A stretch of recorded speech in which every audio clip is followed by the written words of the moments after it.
Book: The Dreaming City. Throne. Eris Morn returned to the Vestian outpost. Because she spoke well, it was agreed that aid would be traded for intelligence and a long-term alliance. In this way, the Awoken were the first to know of the Great Navigator, his philosophies, his strategies, his weaknesses. And as the Coven contemplated the possibilities laid wide before this God-King's far-flung sword, it was decreed that they would build a throne world beneath an energy well as blind as the ferryman Charon. Nasia drew the schematics. Portia worked out the calculations. They made their first test with a small rift generator on the eastern shore. Satisfied that their methods were sound, they then went to a grand cathedral to dig the well. There, Lysel and Sadia augured the first borehole with the help of Riven, who had taken the shape of a needle-nosed basilisk, while Callie and Shirochi constructed the gate itself, deep below, in a hall they named the Confluence. Ilyn made tincture after tincture of queensfoil until her clothes stank and her hands were stained reddish-black. Open-eyed, she walked between planes and sorted the threads of reality on a vast metaphysical loom, weaving some closer, some more distant. Mara and Riven shaped her third throne together, and the artistry of their work was a testament to the hungry joy they felt in that partnership. They named it Eleusinia, and it was in those ascendant halls that Mara finally carved a statue for sure. When it came time to connect the well to the unreality that laid beyond the gateway, Sadia asked, would it not be wiser to leave this door without a key? Riven, now an immense antlered serpent with broad tiger paws, tightened around the perimeter of the room like a noose. Egg, Mara corrected absently, chewing on her thumbnail. The key is so heavy as to be unliftable, Callie ventured, since they were speaking metaphorically. Sadia flapped her hand dismissively. Yes, I know. They all knew that the gate required a continuous multi-week charge of paracausal energies, and that almost nothing in the solar system could produce such energies at the scale required by the gateway. Almost. It's just, do we wish to trust the Guardians? Ilyn filled in dryly. Mara ran her hand along the sleek surface of the primary well's control mechanism, then turned and walked alone toward the fresh, foggy air that blew in from the coast. The Techeuns watched her go. There is only the plan, Ilyn said. Remember your vows, Sadia. Oracle. There came a morning where the Techeuns spoke in unison, though none were near each other, and they said, Who are you who builds a hidden city here in our thoughts? And Mara, alone in the Queen's Walk of the Dreaming City, heard their voices ring out as if each witch stood beside her, and she said to the empty air, I am Marasov. Who are you? The answer came at once. Wrong! It is the Ekparazic. We are the nothing space fabric. Hearing this, Mara recognized a riddle. She turned at once and left the Queen's Walk so that Riven would not be inspired. As she walked, she thought. At length she said, Wrong. You are the ancients. You are the idea that gives fate its shape. That one voice came again, as clear and strong as the birth of the universe, booming with dispassionate curiosity. It thinks itself wise. How did something like it attain such revelation? Mara lengthened her stride, taking the steps 3 at a time so that she could duck into a little-used transport gate. She emerged in a small coastal observatory, then nothing more than a grand dormitory, and found Kelda Vaj, the All-Teacher, hovering 4 feet off the ground. Blood poured from her ears and nostrils. Her eyes saw nothing. The other Techeuns were transfixed thusly in a geometric array around the dreaming city, each one inert, suspended, bleeding. Mastering her horror, Mara said, I have lived alongside you. And because she was afraid for Kelda, she asked, Do you intend violence? At once the Techeuns collapsed to the ground like marionettes from severed strings. all but Keldavad, whose augments blazed with coruscating light. She rose higher into the air and began to unravel, particle by particle. As she came undone, she said, "Now it insults us." Mara steeled herself against the horrific sight of her old friend's ruin. She had been a fool to think that the riddling was over.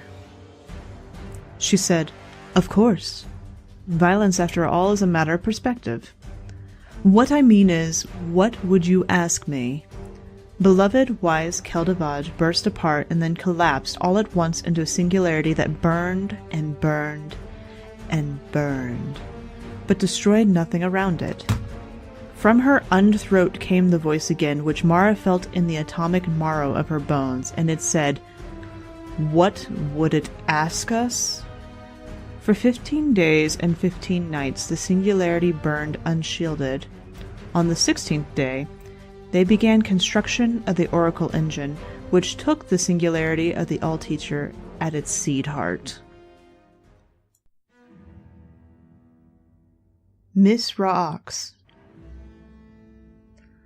The Vandal stoops as he exits the galliot. All of his arms are bound behind his back, so he cannot shield his eyes from the bright sun. A breeze stirs his cloak. There is a cliff behind him, and lush gardens ahead. His jailer would not grant him the honor of a quick death, so she must intend to torture him. She thinks he will yield like the flesh lovers from House Judgment. She is wrong. Whatever indignates she can muster are not compared to what he deserves. With his chin held high, he imagines shucking off his armor and laying all 4 of his arms in his captain's hands. His captain is his mother, and she would not dock him with a scythe. She will twist and tear his arms from his body like she is suckling a fine, fat crab for dinner. And he will be glad of the slow, sick cracks and crunches of all of his bones. He will be glad of the shame. Let him go limbless for the rest of his wasted life. Let the ether thirst shrivel him up like a Yavirsa fig. "What do you think?" his jailer asks in a language he cannot understand. She steps up beside him and clasps a hand on his shoulder. He flinches. She's nearly as tall as he is, and for a creature with no claws, her grip is strong and sure. Together they contemplate the gardens. "It's a bit much for my taste," she admits, as he sneaks a furtive look at her. Her bow is unstrung. There is only 1 arrow in her quiver. She is stupid. He whirls, trips her, and sprints for the cliff. She swears, recovers, and lunges after him. As he pitches himself off the cliff, he thinks of his mother's shame and prays that she forgets him. Better that she had never had a son than a weakling so easily captured by the enemy. It is his bad luck that she catches his foot with 1 hand. His helmet slams into the rocky cliffside. A piece of his rebreather cracks off and disappears into the mist far below. He flails, but he cannot drag her down with him. Somehow, she hauls him in like a fish. As soon as she has him on solid ground, she binds his ankle with the string of her bow. "All right," she says, catching her breath. "All right." She chuckles, pats his shoulder fondly, and then pulls him upright like a sack of Salix. She takes a step back, brushing off her hands against the seat of her trousers. He glowers, the surly sack this side of the great machine, hating her horrible, squared-off teeth and her blunt, stubby fingers. "Let's try this again, shall we?" Drawing 2 fractal knives from the sheaths on her thighs, she makes a perfect Aurelius bow before him. Thunderstruck, he sits up straight, stares. "Not good?" she asks, and tries again. Furious confusion takes him. This is some kind of trick. Blasphemous mockery. "Earso vex," he rumbles. She shakes her head. Nama. Sheathing one of her knives, she holds out her free hand with her fingers, spread in supplication. He draws his chin toward his throat with a fresh betrayal, narrowing his secondary eyes. It speaks. Slowly, without breaking eye contact, she lays her other knife on the ground between them. The blade points towards her boots. He watches her every movement. How many secrets have the flesh lovers betrayed that this creature can make peace like a cringing Dex before his cowl? She taps 2 fingers against her cuirass. Sure, she says slowly. Then she points at him. Honor bound, even as he simmers in scandal, he replies, Miserax, Velax Siru Rix. Mithrax, she repeats, then grins. Velask Mithrax, and welcome. Let us have a look about, shall we? Azarim. And when the second solstice began in earnest, many Awoken and Ahamkar alike came to the dreaming city to celebrate the delirious pleasure of being alive. Those who came arrived in the gardens of Isilla, and Azarim was the very last. Seeing him land, Isilla said to him, Ah, you are bold. Do you truly think you've earned the right to revel in this place? And Azarim answering said, My indiscretions, wise lady, I do admit I may have whispered truths you gave me to deceive those who would deceive me, but I have never struck out with hungry fang against your people. Have I set fire to your trust? I have seen the error of my ways. Let me prove to you, how I have changed. And Isilla, though she could see a flickering in Azarim's reflection, could not resist a redemption story. Isilla cast forth her hand and beckoned to Azarim in mercy, and Isilla said to him, Join us and be glad, but let me hear your testimony first. And so invited, Azarim bowed his crested head and hid a secret smile, and spoke with the pardon Isilla had given him. He recounted many regrets in deceiving the kind merchants in the capital city of Interamenia. He recounted his charity to the wayfaring corsairs, who could not have escaped the Heliopause without his aid. He recounted his journey to retrieve the Utex stolen from Pallas by the profane scavengers of the Fallen, and he named his friends and those who had shown him kindness. And from the raucous party beyond the lush green gardens of Isilla came an audience of Techians in training, and flush-cheeked young corsairs. They knelt in the dewy grass, and they listened, and they listened. And as Azarim spoke, his appetite grew and grew. Night fell on the dreaming city. And Azarim said to those who knelt enraptured, Come, let me sing to you of extinction. Let me sing to you of lives lost in beautiful places, O audience mine. Sing with me. Sing! He bade them rise and led them singing down and away from the gardens of Isilla.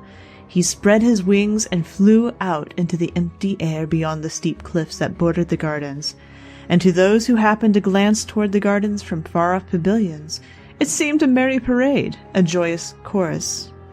And they did not hear the singing stop. They did not hear the bodies dashed against the shore below. And they did not hear Azarim grow, or laugh, or flee. A few brief notes before we move on with the book. The card or the lore entry Vamberga is essentially a scouting report. A lot of the card itself is encoded with a lot of acronyms and a lot of shortened code names and everything like that. So I have actually opted not to read that for this lore entry or read it for this book recording because it would be very disjunct in comparison. I do encourage you to go and check it out because there are actually a lot of little tidbits within the card itself that gives us insight to different derelicts that have been cast adrift out in the reef and why that happened. Also, a character that we have seen before that had caused quite a bit of controversy named Orin shows up in this card. So please go to ishtarcollective.net and read the card for yourself. And without further ado, I'm going to move on to letters. Letters. Undelivered, lost. Did you watch them die? Did you watch me take the knife and carve out each eye? 1, 2. 1, 2, 3. Did you watch your body rot? You pretend to be aloof, but you've always been defined by your preoccupations. How deeply did you grieve when your bones were crushed to ash and dust? Undelivered, damp. Both crowns have been sundered, and sky save me, but I am unmoored. I have been a blade crying for a hand to wield me for so long, but what is a blade with nothing solid to cut? You will gentle me. You will tell me I can rest. You will try to pull me to the libraries. I cannot. I cannot. I cannot. Undelivered, burnt.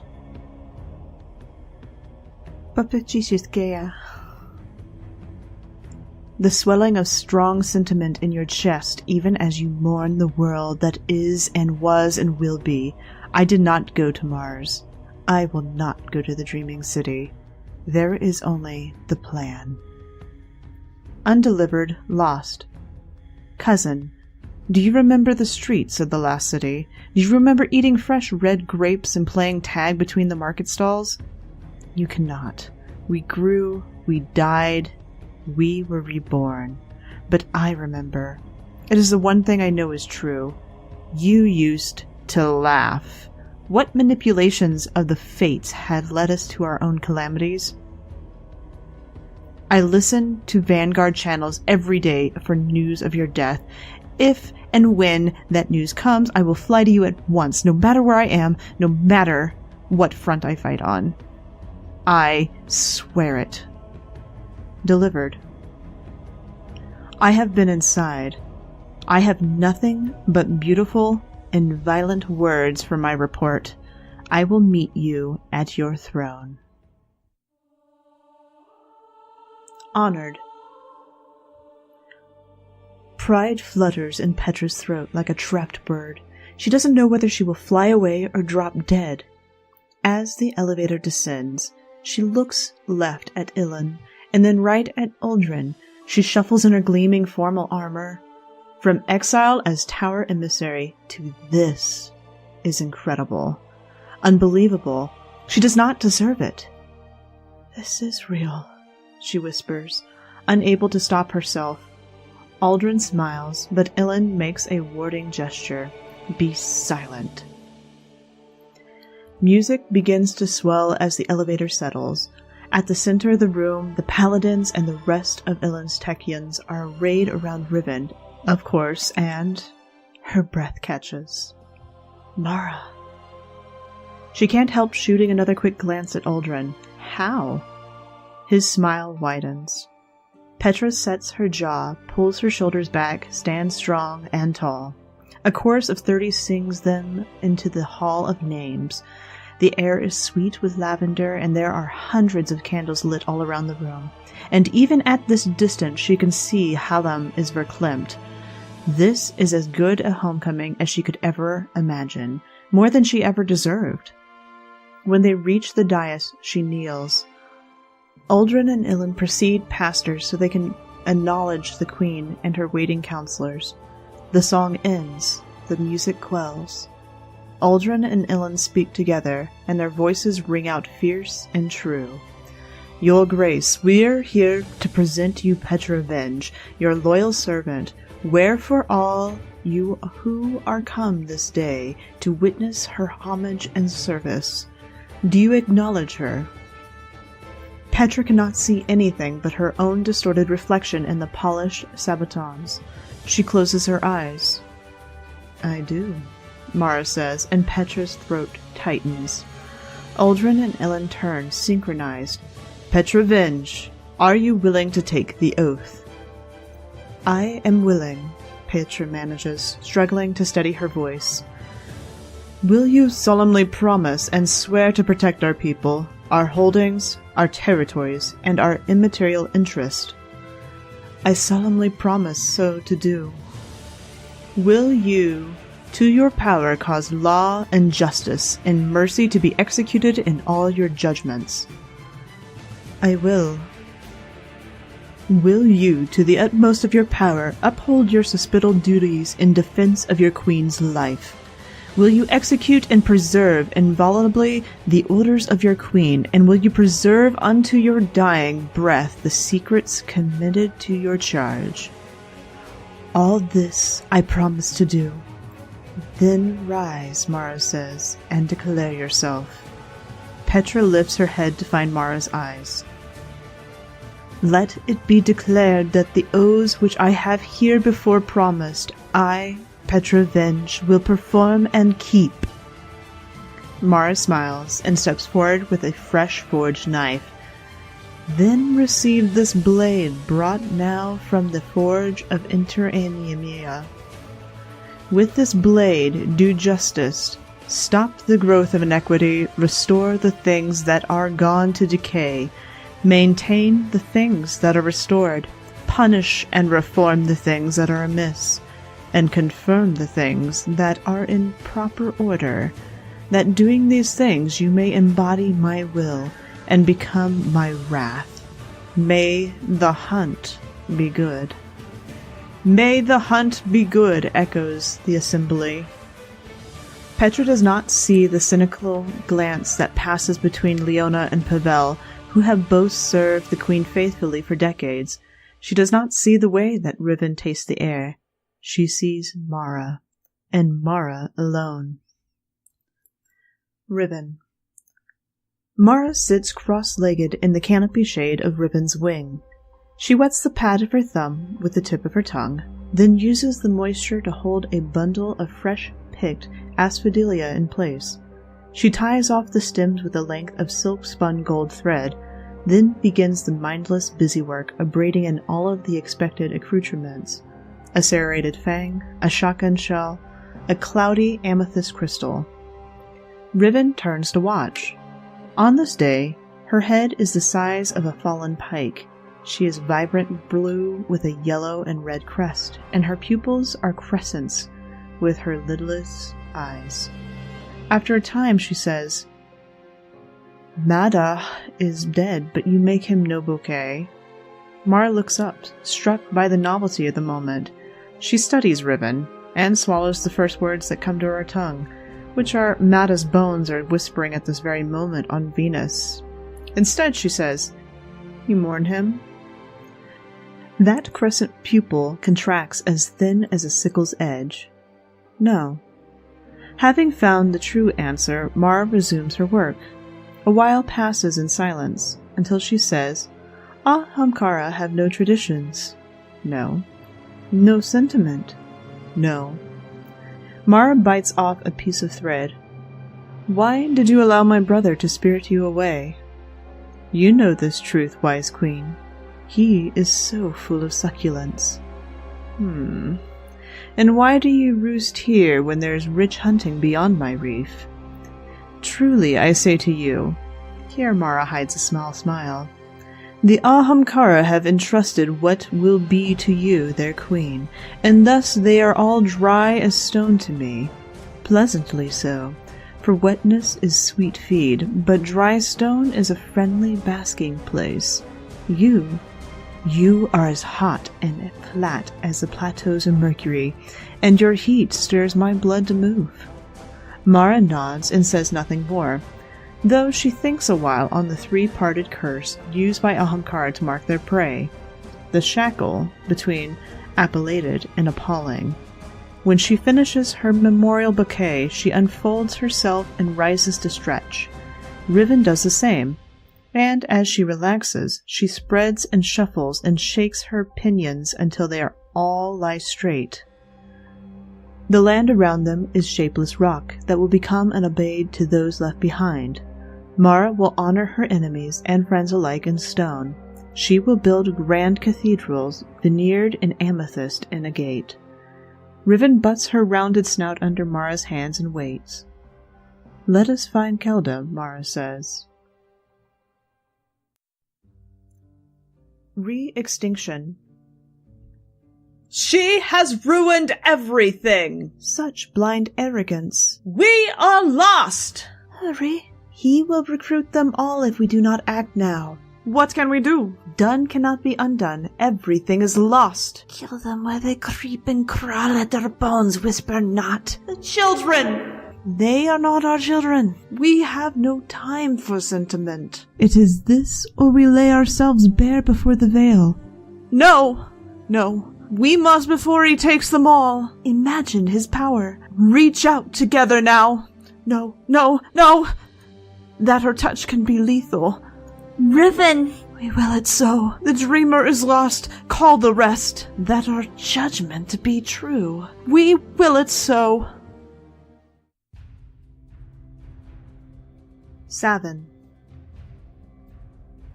Now in time, Aldrin, Queen's brother, returned to the reef with a new creature. He had killed it twice in ambush, he said. To be certain it could not die. It had once been an awoken man, and, recognizing it, Mara turned away from her plans for the dreaming city and watched it coolly. It is a guardian, she said. Once it was Chao Mu. He had left the reef alone, knowing that he could never return or see his family again to repair a failing climate controller in what had once been Earth's Gobi breadbasket. He had said he could not bear to watch the world wither. Bow before the Queen, Aldrin said, giving him a shove. The awoken man looked at him, then back at Mara. Your Majesty, he said, bowing, my name is Savin. You do not remember your wives? He did not. You do not remember your child, who is now 110? He did not. You do not remember your passion, which was the insulation of minutely sensitive detectors from all but the most specific and subtle radiations. He did not, except that he said he could touch magnetic fields and loved to tweak the minuscule weave of the circuits in his robe. He had a zoo-goer's enthusiasm for particle physics. To what do you owe your loyalty? Your Majesty, Zavin, who was Chao Mu, said, my ghost told me that I am a guardian of the traveler, reborn in its light. I was not a day old when your brother waylaid me. And he caused to appear from his body a machine-like sphere cradled in a broken cube, which bobbed imperently and blinked at the Queen. You'll make an enemy of the city and every guardian if you keep us against our will, the machine warned them. But we would gladly be your allies, if you deserve it. The city has no idea of your existence except faint myths among the awoken of Earth. Does it speak for you? The Queen challenged Zavin, who was Chao Mu. I speak for myself, Zavin, who was Chao Mu, answered. Behold! And he drew forth from the quantum vacuum a shrieking singularity which he held between his hands and then telescoped down into nothing. Are you intrinsically good? The Queen asked. I hope so, he answered. The Queen knew this was a lie or a misapprehension. She was aware of the Risen and the cruel fiefdoms they had sometimes enabled. However, perhaps the ghosts that had made the Risen were destroyed or became enlightened. Now the Queen asked the Techians to assess the difference between the Chao Mu they remembered and the Zavin, who returned as a guardian of the traveler. Using their most sensitive physical and psychological test, most of all, though, the Queen was curious about the reaction of her Ahamkara, which had begun to salivate, and to assume a form more like the guardian expected, monstrous and befanged. But her brother whispered urgently to her, We must know how to kill it, Mara. There are more every day. Zavin, the guardian, showed a tremendous fondness for doing things. He had a pathologically task-oriented nature, which made him very useful to the reef. Yet there was always a sense that his ghost was watching, observing, reporting. And Zavin was most of all greedy, not in the grasping manner of the petty, but in an enormous, all-consuming way, for he desired materials and experiences that would temper him into a better guardian, and he was always experimenting with his strange powers in foolish ways that left him briefly dead, seeking a new super ability, or, some way to make my grenades faster. He grew tired of performing trivial tasks about the reef, complaining that the dangerous repairs he made were endless and boring, and that he wanted to move on to new worlds. He leaped into space repeatedly and without reason, as if his death were no more traumatic than a hop off a curb. Obsessed with reward and efficiency, he would rather do one profitable thing 1,000 times than waste his efforts on a less beneficial novelty. By the end of her acquaintance with Savin, Mara had decided she did not like this traveler and what it did to people.